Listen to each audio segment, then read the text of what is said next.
There is a specific kind of silence on K2. It isn't just the absence of wind. It is the heavy, suffocating quiet that follows a tragedy. On the morning of July 22, 2022, that silence screamed, "Look closely at the ice." Just below Camp 1 on the Abruzzi Spur, usually considered a safe zone compared to the horrors of the bottleneck above, a figure lies motionless against the stark white canvas of the glacier. This isn't a discarded oxygen bottle. It isn't an old tent shred. It is a man. He is wearing a high-altitude down suit, the armor of the modern mountaineer, but the armor has failed. His name is Richard Cartier. He is 60 years old, a celebrated physician from Quebec, Canada, a man of science, precision, and immense experience.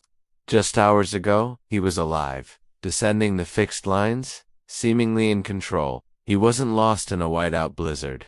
He wasn't swept away by a serac fall in the dead of night. He fell in broad daylight, on a section of the mountain that a climber of his caliber should have navigated with his eyes closed. Here is the terrifying paradox that haunts every climber currently freezing in their tents at base camp. Richard Cartier was attached to the rope, or at least, he was supposed to be. In the world of high-altitude mountaineering, the fixed line is your umbilical cord. It is your God. You clip in, you live. You unclip, you die. It is a binary law. Richard knew this law better than anyone. He was methodical, he was careful. He had spent weeks acclimatizing, preparing his body for the suffering of the savage mountain. Yet, witnesses reported seeing his body falling tumbling past the anchors, past the terrified faces of other climbers, down into the abyss near the Japanese base camp. What happens in the mind of a veteran climber in that split second before the fall? Was it a mechanical failure? A carabiner that didn't snap shut? Or was it the silent killer hypoxia trickster of the brain that convinces a genius doctor that he can fly without wings? This isn't just a story about a fall. This is an autopsy of a mistake. We are looking at a crime scene where the culprit is gravity and the accomplice is exhaustion. Over the next few minutes, we are going to reconstruct Richard Cartier's final climb. We will examine the gear, the weather, and the physiological breakdown that led to this catastrophe. We will walk you through the forensic evidence of what really happens when a human being loses their grip on the second highest peak on Earth. You are watching K2 Stories. If you have ever wondered how fragile the line is between a successful summit and a fatal descent, make sure you are subscribed. Because today, we are going back up the mountain to answer the question that keeps alpinists awake at night. How did a man who did everything right end up so terribly wrong? This is the investigation of the death of Richard Cartier, and the evidence starts now. To understand the death, we must first understand the life. Because when you look at the dossier of Richard Cartier, the first thing that strikes you is that this man was not a victim in waiting. He was not a reckless tourist who bought his way onto an expedition permit. He was the exact opposite. Richard Cartier was 60 years old. In the demographic of high-altitude climbing, 60 is a double-edged sword. Physically, you are fighting a losing battle against sarcopenia, muscle loss and a slower recovery rate than the 20-year-old Sherpa sprinting past you. But mentally, 60 is a fortress. Richard was a physician from Quebec, a man of medicine. His entire career was built on diagnostics, patience, and the methodical elimination of risk. He understood the human machine better than almost anyone on the mountain that season. He wasn't new to this game. He had summited Broad Peak. He had stood on the roof of the world. He had been to K2 before.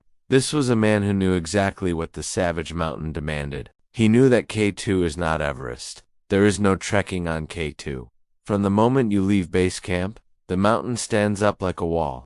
The Abruzzi Spur, the standard route, is a relentless, vertical slog of rock, ice, and mixed terrain. It demands constant engagement. You don't walk, you climb. Every step requires a deliberate placement of the crampon front points. Every vertical meter is a fight against gravity. So, why was he there? Why does a 60-year-old doctor leave the comfort of Canada to freeze in the Karakoram? It wasn't hubris. It was the call. Climbers talk about the magnetic pull of K2. It is beautiful, symmetrical, and deadly. For Richard, it was unfinished business. He had prepared meticulously. His teammates described him as fit, focused, and in good spirits. He was climbing with a partner, Justin Dubfami. They were a unit. In a world where solo egos often clash, they looked out for each other. Let's look at the science of where he was. The location of the tragedy wasn't the infamous bottleneck, that towering sérac near the summit that haunts nightmares. No, Richard died much lower, below Camp 1. To the uninitiated, this sounds safe. It is anything but. Camp 1 sits at roughly 6,000 meters, about 19,600 feet. While technically not the death zone, which begins at 8,000 meters, it is still a physiological torture chamber. At this altitude, the atmospheric pressure is less than half of what it is at sea level. Every breath you take delivers only 47% of the oxygen your body is screaming for. Let me explain what that does to a 60-year-old brain. It's called insidious hypoxia. It doesn't hit you like a hammer. It sedates you like a warm bath. Your judgment begins to fray at the edges. Complex tasks like clipping a carabiner into a rope become laborious. Your proprioception, the sense of where your limbs are in space, begins to lag. You think you are moving fast. You are moving slow. You think you are secure. You are vulnerable. The conditions on July 21st and 22nd were typical for K2. Richard and his team had completed a rotation. This is the standard procedure. Climb high to stress the body, then descend low to recover, forcing the body to manufacture more red blood cells. They had touched Camp 2. They had done the work. Now they were heading down to base camp for rest before the final summit push. Descending is supposed to be the relief. You are going down to thicker air, to hot food, to safety, and that is exactly why it is the most dangerous phase of any expedition. Statistically, 80% of mountain accidents happen on the descent. Why? Because the adrenaline is gone. The summit fever, or, in this case, the mission objective is behind you. The climber relaxes. The quadriceps are burning from the braking motion of stepping down thousands of feet. The focus narrows. Richard Cartier was descending the section between Camp 1 and the Advanced Base Camp ABC. This terrain is a mixture of steep snow slopes and rocky ribs. It is rigged with fixed ropes, old ropes, new ropes, a spaghetti tangle of lines left from previous seasons. It is messy. It requires constant attention. You have to clip your safety line, the cow's tail, into the new rope, avoiding the rotten old ones. You have to rappel up seal over tricky rock steps. On the morning of July 22nd, Richard was tired. Of course he was. He had been pushing his body at extreme altitude for days. But he was moving. He was functional. He was with the pack. But as we are about to see, functional on K2 is a fragile state. There is a concept in aviation safety called the Swiss cheese model. An accident never happens for one reason. It happens because multiple layers of defense fail at the same time. The holes in the cheese align. For Richard Cartier, the holes were aligning perfectly. A 60-year-old body pushed to the limit. A steep icy slope that looked deceptively easy. A tangled web of ropes, and a moment of distraction. He was moments away from safety. He could probably see the tents of the Japanese camp below. He could probably smell the tea brewing. He was almost home, and that is usually when the mountain strikes. As we move into the timeline of the anomaly, ask yourself this. How does a man with 20 years of experience, strapped into a safety harness, simply detach from the world? We are about to look at the small, invisible errors that were accumulating in Richard's system, errors that would remain invisible until it was too late to correct them. Let's reset the clock. It is the morning of July 22nd, 2022. The sun is hitting the Karakoram range with that deceptively cheerful brightness that often masks the brutality of the temperature. Richard Cartier and his climbing partner, Justin Dubfami, are descending. They have completed their rotation. They have touched the thin air, and now they are returning to the thick air. In any standard after-action report, this phase is labeled as routine descent. But on K2, routine is a dangerous lie. To understand the anomaly of Richard's death, we have to look at the timeline of his movements.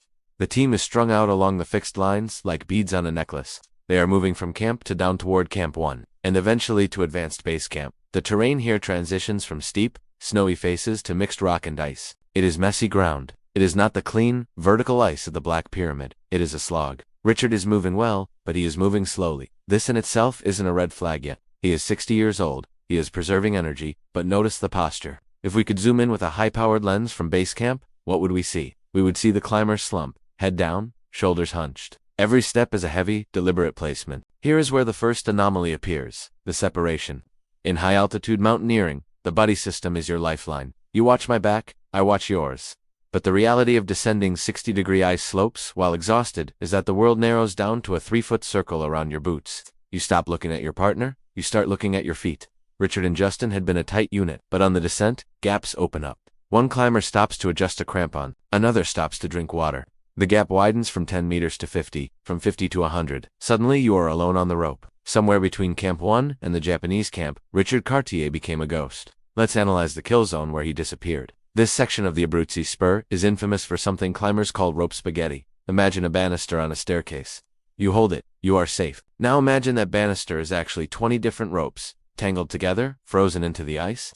Some are from this year, brand new and strong. Some are from 2018, sun-bleached and rotten. Some are from expeditions 10 years ago, core shot and snapped. When you are rappelling, ebsealing down, or arm wrapping the rope around your arm for friction while walking down, you have to make a choice. You have to grab the right rope. At sea level, this is easy. You look, you check, you grab. At 6,000 meters, with a brain starved of oxygen, staring through fogged-up glacier glasses, distinguishing a faded blue rope from a new blue rope is a cognitive test that you can fail.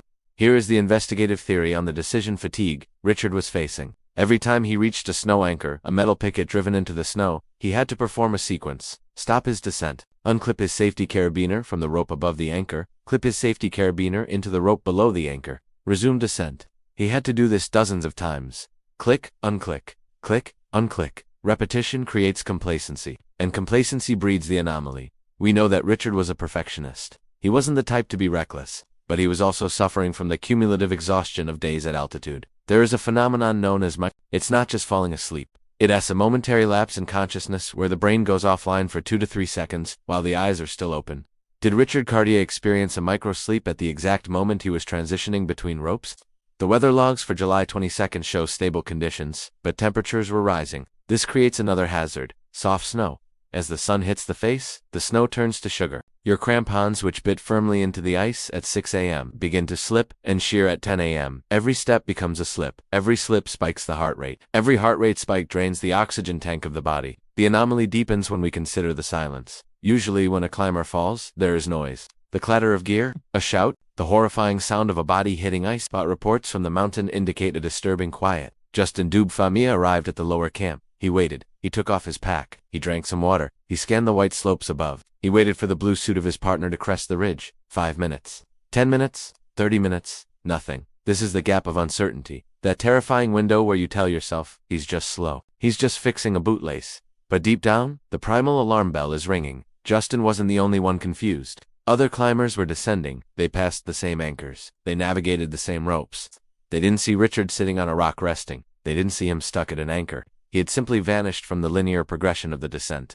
How does a fully geared man, 180 pounds, plus a 30-pound pack, evaporate? He didn't evaporate. He deviated. This brings us to the most chilling part of the anomaly: the trajectory. If Richard had slipped while attached to the fixed line, the safety tether would have caught him. He would have been left dangling, bruised and battered, perhaps with a broken ankle, but alive. He would be hanging there, waiting for rescue. But he wasn't hanging. This implies a catastrophic failure of the system of attachment. There are only 3 possibilities here, and each is more tragic than the last. Equipment failure. The harness broke. Highly unlikely with modern gear. The carabiner snapped. Statistical impossibility under body weight alone. Anchor failure. The snow picket he was clipped to ripped out of the melting snow. Possible, but we would see the rope trailing with him. Operator error. The unthinkable. Did Richard Cartier, the careful doctor, the veteran alpinist, make the fundamental error? Did he unclip from the top rope, and before he could clip into the bottom rope, did he slip? Or was it something even stranger? Was it the third man factor, a hallucination common at altitude where climbers believe someone is helping them? Or that they are already safe? Did his brain convince him he was on flat ground? As the sun reached its zenith on July 22nd, the realization settled over the team like a cold shroud. He wasn't coming. The search began, not with helicopters, but with eyes straining against binoculars. And then, they saw it. A spot of color, way off route, down in the runout zone near the Japanese base camp. It wasn't moving. It was lying in an unnatural position. The anomaly was resolved. Richard Cartier had fallen. But the resolution of where he was only raised a more painful question. How did he get there? We need to go down to that body. We need to look at the gear, because the dead tell stories, if you know how to listen. The forensic reconstruction of Richard Cartier's final seconds is about to reveal a heartbreaking truth about the limits of human endurance. We are going into the forensic zone. We are now standing at the site of the recovery. The initial shock is over. The confusion of the anomaly has settled. Now, we are left with the cold, hard data of the aftermath. We must turn our eyes to the ground, to the equipment, and to the physics of the accident to reconstruct the final 10 seconds of Richard Cartier's life. This is the forensic reconstruction. When a climber falls on K2, the mountain acts as a brutal investigator. It strips away the pretense. What is left behind is a map of decisions made and decisions failed. The ballistics of the fall first, we look at the trajectory. Richard's body was found near the Japanese base camp area. Based on his last known position, he fell from the lower sections of the Abruzzi Spur, likely between Camp 1 and the advanced base camp. This is a fall of significant vertical distance. We are not talking about a slide down a gentle snow slope. We are talking about a tumble through mixed terrain ice, jagged rock, and hard-packed snow. The condition of the body confirms high-velocity trauma. This tells us something crucial about the moment of impact. He was not arrested. If a rope had broken, we would often see the snapback injuries or the rope trailing the body. If an anchor had pulled, the anchor would be attached to him. But Richard Cartier was found free of the mountain. He was untethered. This brings us to the most haunting piece of evidence in any mountaineering accident: the harness. In a forensic sense, the harness is the black box of a climber. Look at the belay loop. Look at the safety tether, the cow's tail. In Richard's case, the evidence suggests the carabiners were intact. They were not sheared off. They were not bent open by extreme force. They were simply ... empty. This is the binary truth of climbing. A carabiner is either locked onto a rope, or it is not. There is no middle ground. The fact that his safety line was empty points to one inescapable conclusion. Richard Cartier manually unclipped himself from the mountain. Why? Why would a man with 20 years of experience, a doctor who understands consequences, voluntarily disconnect his life support? To understand this, we have to reconstruct the microenvironment of that specific section of the route. The spaghetti trap. We mentioned the rope spaghetti earlier, but now we must analyze it as a mechanical hazard. Imagine you are descending. You are wearing thick mittens, because it is minus 20 degrees. You are exhausted. You reach an anchor point, a metal stake driven into the ice. At this anchor, there isn't just one rope. There is a snarled mess of 5 or 6 ropes. Some are frozen solid. Some are loose. They are twisted around each other like a nest of snakes. Your safety carabiner is clipped to the top rope. To continue down, you must unclip. Navigate your carabiner through this frozen knot and clip onto the bottom rope. Normally, this takes 10 seconds. But what if the gate of your carabiner gets stuck on a frozen strand? What if the ropes are so tight you can't find the gap? Frustration sets in. The brain, starved of oxygen, seeks the path of least resistance. The hypothesis: Richard likely encountered a complex anchor. He struggled to pass his safety clip. In a moment of calculated risk he had probably taken hundreds of times before without incident. He unclipped completely to bypass the knot, intending to clip back in immediately on the other side. It is a maneuver that takes 3 seconds. 1, 2, 3. It was in those 3 seconds that the mountain moved. The crampon failure. Let's look at the feet. Richard was wearing crampon steel spikes strapped to his boots. On hard ice, crampons are secure. But on the lower Abruzzi late in the day, the terrain is treacherous. You have sugar snow sitting on top of slabby rock. When you step on this with a crampon, the snow gives way, and the steel spike hits the rock underneath. Metal on rock has the friction coefficient of ice on ice. It skates. We can reconstruct the sequence. The disconnect. Richard unclips to bypass a tangle. He is now free soloing K2. The step. He transfers his weight to his right foot to move past the anchor. The betrayal. The snow shears. The crampon skates on the hidden rock, the center of gravity. His heavy pack, probably 25 to 30 pounds, is the villain here. As his foot slips, the momentum of the pack swings him backward or sideways. The grasp. He reaches out, but his hands are in thick mittens. There is no dexterity. There is no handle. There is only the slick nylon of the rope he just let go of. The oxygen mask. The final variable. There is one more forensic layer to consider. The mask. Witnesses and teammates noted he was tired. When you are descending, the oxygen tank is often running low. Climbers sometimes turn the flow rate down to conserve it, or the tank runs dry completely. If Richard's oxygen had run out, or if he had removed his mask to see his feet better, a common mistake. As masks fog up constantly, his cognitive function would have dropped off a cliff. Without supplemental oxygen at 6,000 plus meters, a 60-year-old brain enters a state similar to extreme intoxication. Coordination slows, risk perception vanishes. If he was hypoxic, the decision to unclip wasn't a choice in the normal sense. It was a reflex. He just wanted to get down. The rope was in the way. He removed the obstacle. The silent witness of the gloves. One detail that often haunts investigators is the state of the hands. Were his gloves on? In many fatal falls, we find climbers with bare hands. This can be paradoxical, undressing due to hypothermia, or a desperate attempt to gain dexterity to manipulate a jammed carabiner. If Richard had removed a glove to fiddle with a frozen clip, his hand would have gone numb in minutes. A numb hand cannot grip a rope. A numb hand cannot arrest a fall. While the specific report on his gloves remains with the family and authorities, the mechanism of the fall strongly suggests a loss of manual control. He couldn't hold on. The reconstruction of the end. So, here is the reconstruction of the moment. Gravity 1. It is just past noon. The sun is bright. Richard is breathing hard, the sound of his own respiration loud in his ears. He reaches a messy anchor. He is annoyed. He wants to be in the tent. He wants water. He looks at the tangle of ropes. He tries to clip through its sticks. He thinks, just unclip, step over. Clip back in. Easy. His thumb presses the gate. Click, the gate opens. The metallic sound of the carabiner detaching from the rope is the last mechanical sound he makes. He is free. He takes one step. The boot finds purchase. He takes the second step. The snow moves. The metal screeches on rock. His weight shifts back. The horizon tilts. He reaches for the rope, but the rope is a snake, slick and lifeless. He misses. And then, the acceleration begins. 32 feet per second squared. In the first second, he falls 16 feet. In the second, he is moving at 40 miles per hour. There is no time to scream. There is no time to regret. There is only the rush of wind and the terrifying realization that the umbilical cord is cut. The forensic evidence leads us to a singular, heartbreaking truth. Richard Cartier didn't die because he was a bad climber. He didn't die because he was weak. He died because of a 3-second gap in a system that demands perfection for weeks on end. He died because on K2, you can do everything right for 20 years, but you only have to be wrong for 3 seconds. The body tells us how he died, but it is the resonance of that empty carabiner that tells us why we should be terrified. Now that we understand the mechanics of the tragedy, we must face the aftermath. What happens when the rescue becomes impossible? What is the legacy of a man left on the mountain? The radio silence that followed the discovery of Richard Cartier's body was heavier than any storm. At base camp, the news didn't travel with the frantic energy of a rescue mission. It traveled with the slow, crushing weight of finality. The team had to make the call that no one ever wants to make. They had to pick up the satellite phone, dial a number in Canada, and destroy a family's world in a single sentence. But on the mountain, there was no time for mourning. Not yet. The surviving climbers, including Richard's partner Justin, still had to descend. They had to walk past the very spot where their friend had vanished. They had to clip into the same ropes. They had to trust the same anchors. It is a psychological torment that few of us at sea level can comprehend. To keep moving, you must suppress your grief. If you cry, your goggles fog. If you panic, you die. You must become a machine, leaving your humanity for the flat ground below. The geography of the dead. What happens to a fallen climber on K2? This is the question that uncomfortable silence usually covers. In the civilized world, we have hearses, we have cemeteries, we have closure. On K2, we have the savage mountain.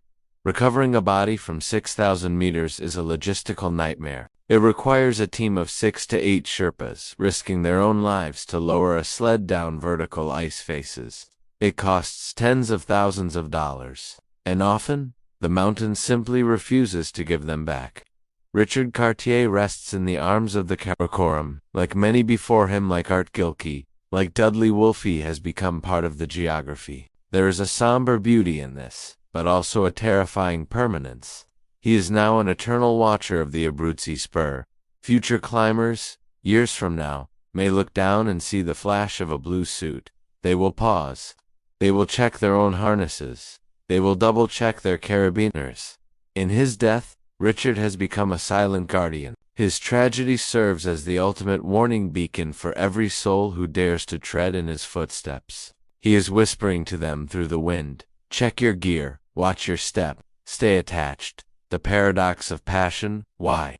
Why do men like Richard, successful, loved, intelligent men, trade the comfort of a clinic in Quebec for the frozen hell of Pakistan? It is easy to call it madness. It is easy to call it ego, but to dismiss Richard Cartier as reckless is to misunderstand the human spirit. He didn't go there to die. He went there to live more fully.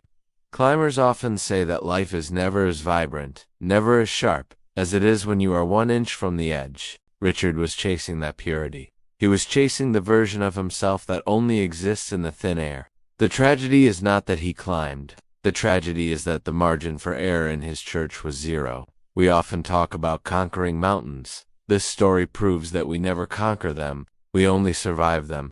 K2 allowed Richard to pass for weeks. It allowed him to see the curve of the earth from the heavens. And then, in a blink of an eye, it reclaimed him.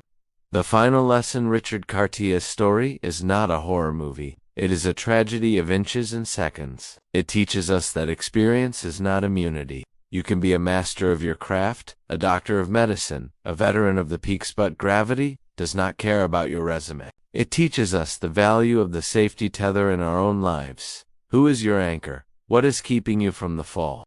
In mountaineering, as in life, the most dangerous moment is not the ascent. It is not the struggle. It is the moment you think you are safe. It is the moment you relax. Richard Cartier, the physician from Quebec, the father, the friend, the climber, left us on July 22, 2022, but his story continues. Every time a climber on K2 reaches for a tangled rope and decides, "No, I will take the extra 10 seconds to be safe," Richard lives on. The line between life and death on K2 is thinner than the rope we trust our lives to. Richard Cartier's fall wasn't just an accident, it was a reminder of the unforgiving laws of physics that govern the high peaks. If this investigation opened your eyes to the brutal reality of high-altitude mountaineering, and if you want to understand the true stories behind the headlines of the death zone, you are in the right place. We are building the most comprehensive archive of climbing mysteries and survival stories on YouTube. We don't just tell you what happened, we find out why. Check your nut, hit that subscribe button, and ring the bell. Because the next story we are investigating involves a disappearance so baffling, it has puzzled experts for 50 years. You do not want to miss it. This is K2 Stories. Stay safe, stay tethered. I'll see you at the next camp.